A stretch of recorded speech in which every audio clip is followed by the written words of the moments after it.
Bonjour. Alors aujourd'hui, j'ai envie de vous parler d'émotions parce que j'entends souvent parler d'émotions négatives ou même encore de besoin d'éliminer, voire de combattre certaines émotions. J'ai envie, moi, de mon côté, de vous partager mon point de vue, mon expérience sur ce sujet. Alors, qui je suis? Je m'appelle Sylvie Ducatillon. Je me suis formée à diverses disciplines, dont principalement la sophrologie, la psychologie appliquée, la communication non violente. Alors, j'ai envie de commencer par vous dire que, en fait, les émotions négatives, ça n'existe pas.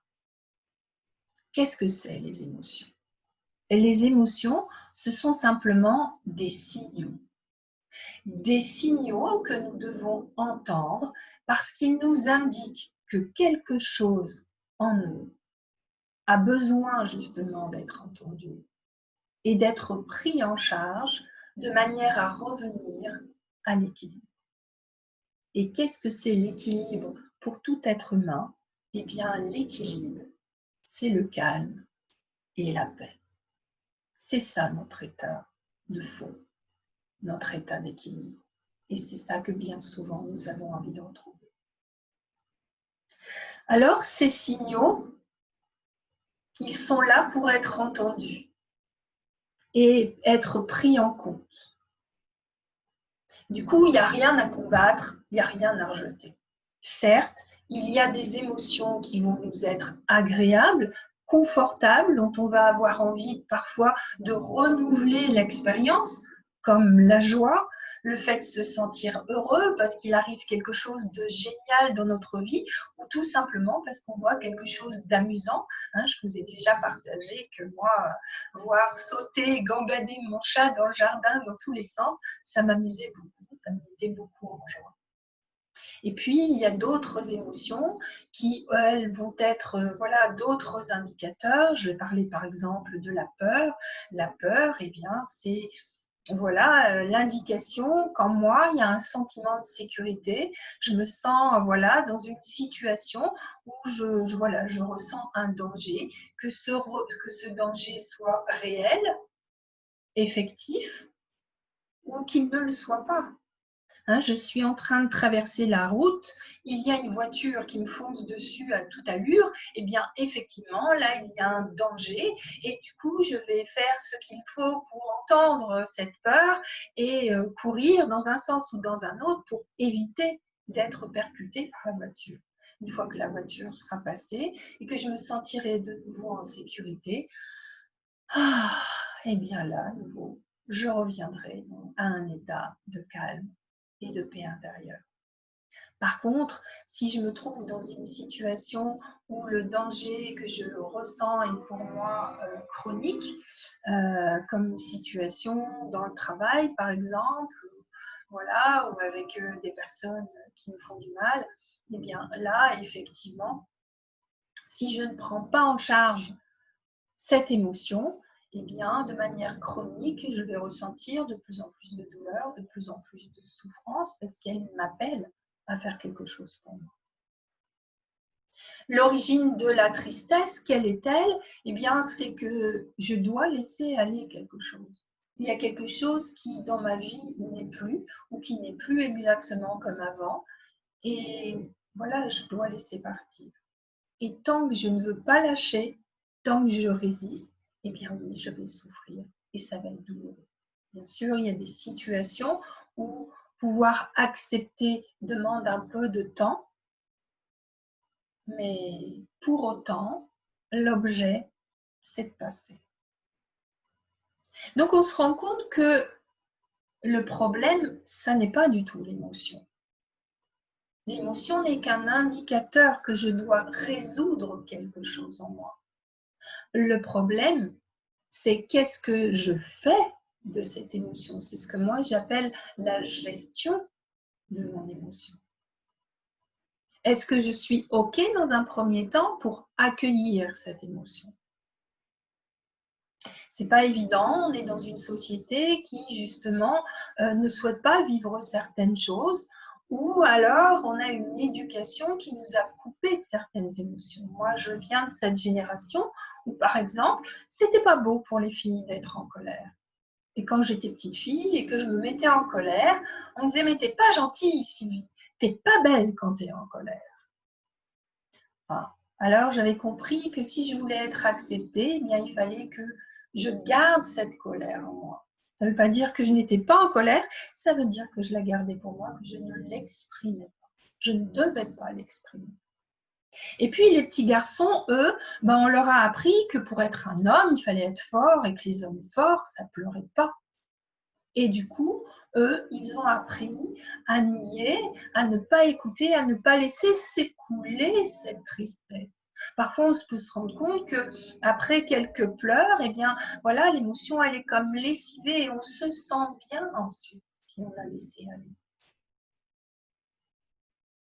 Donc déjà, est-ce que je suis OK pour accueillir cette émotion qui me traverse? Parce que l'émotion, elle n'est pas faite pour rester, elle est faite pour nous traverser.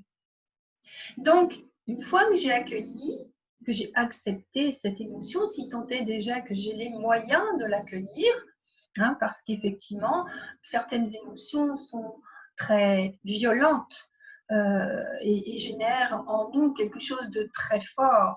Et à ce moment-là, si je ne suis pas quelqu'un d'ancré, qui sait trouver des ressources, au travers ma présence corporelle, au travers mon ressenti corporel, ma respiration, alors effectivement, je vais avoir peur de me laisser entraîner, envahir, empêtré par cette émotion, mais en même temps, en réalité, si vous regardez bien, c'est quand même ce qui se produit.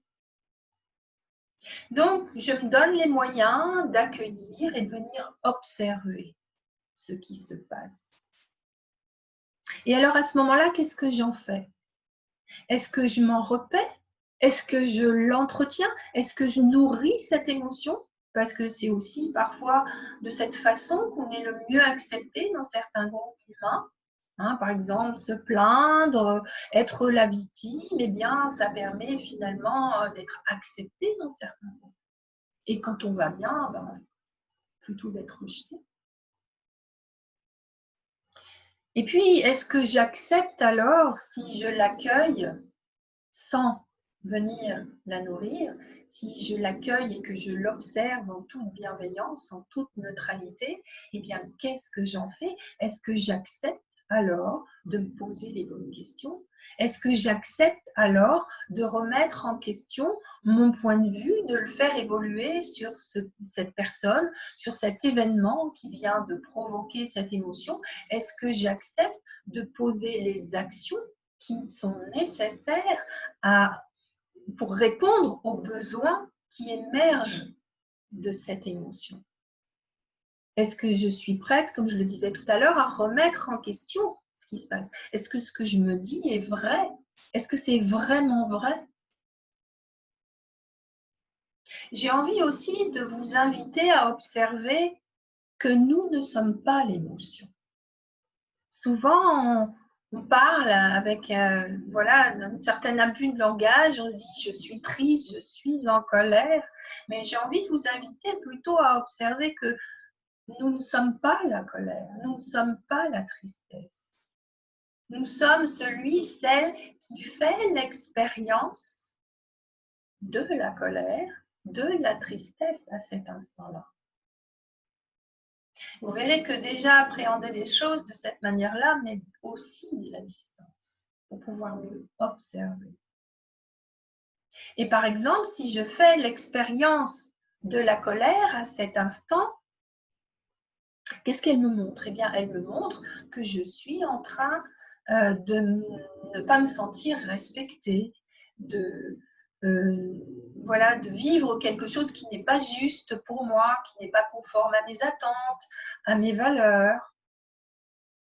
Et du coup, cette colère, cette émotion, elle va générer en moi une certaine énergie.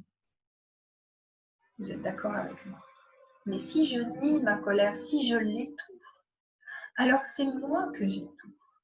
Et cette énergie qui était là pour m'aider à me positionner, oser me permettre d'oser me dire ou faire quelque chose pour moi, eh bien, je vais la retourner contre moi et c'est moi qu'elle va me laisser. D'où tout l'intérêt, voilà, d'accepter, de laisser aller cette émotion.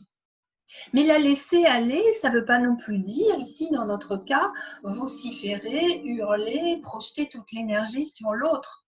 C'est la meilleure manière de ne pas se laisser, de ne pas se faire entendre. Hein, moi, si on crie, j'ai juste envie de me boucher les oreilles, rien de plus.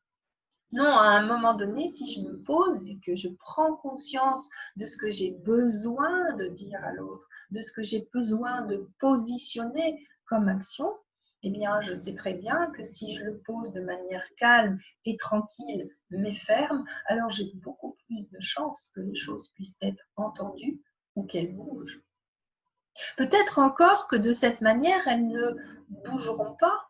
Hein, peut-être que j'ai réussi à oser me dire, oser dire ce qui se vit en moi.